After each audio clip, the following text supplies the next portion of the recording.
આજે તમારી મમ્મી બનાવ્યો તો મસ્ત ગરમા ગરમ રવાનો શેરો, કેમ કે આપણે ગણપતિ દાદાને પ્રસાદી ધરાવવાની હતી. તો આજની વ્લોગની શરૂઆત થઈ સવાર ઉઠીને. તો હેલો મિત્રો, ગુડ મોર્નિંગ. સવારે ઉઠીને સૌથી પહેલા હાથ મોઢું ધોઉં છું, એની પછી વૈજા નાવા માટે. એની પહેલા હું કરી લઉં છું ગરમ પાણી.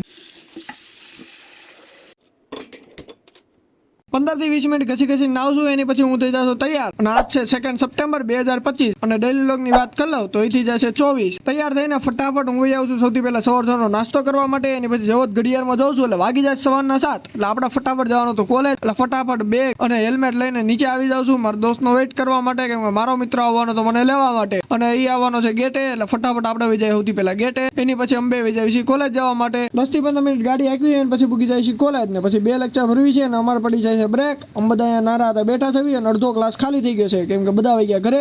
એટલે અમે પછી 3 લેક્ચર ભરીને વહી આવ્યા પાછા ઘરે. અને ઘર છે અમારા અહીંથી 10 કિલોમીટર દૂર. અને 15-20 મિનિટ પછી ઘરે પૂગી જાય છે. બપોરનું ખાવાનું ખાઉં છું. ખાવાનું ખાઈને ફટાફટ હું આવી જાઉં છું ધાબા ઉપર થોડાક વિડીયો એડિટ કરવા માટે, રેન્ડર કરવા માટે. એની પહેલાં વાતાવરણ જોઈ લેવી તો એકદમ મસ્ત છે, કેમ કે બહુ વરસાદ પણ નથી આવતો અને વાતાવરણ થોડુંક વાદળવાળું છે. એની પછી વહી આવું છું ફટાફટ નીચે આવીને જેવો જોઉં છું એટલે મારી મમ્મી બનાવ્યો હતો ગરમા ગરમ રવાનો શેરો. એ ખાઈ લઉં છું. એની પછી વાગી જાય સાંજના 7 એટલે બેસી જશું સાંજની પૂજા કરવા માટે. પૂજા કમ્પ્લીટ કરીને સાંજનું ખાવાનું ખાઉં છું. એની પછી વાગી જાય સાંજના 10 એટલે સુઈ જાઉં છું. જો આજનો વ્લોગ સારો લાગ્યો તો મારી channel subscribe, like, share, comment કરજો. ઇન્સ્ટાગ્રામ આઈડીને ફોલો કરજો. તો ગુડ નાઇટ.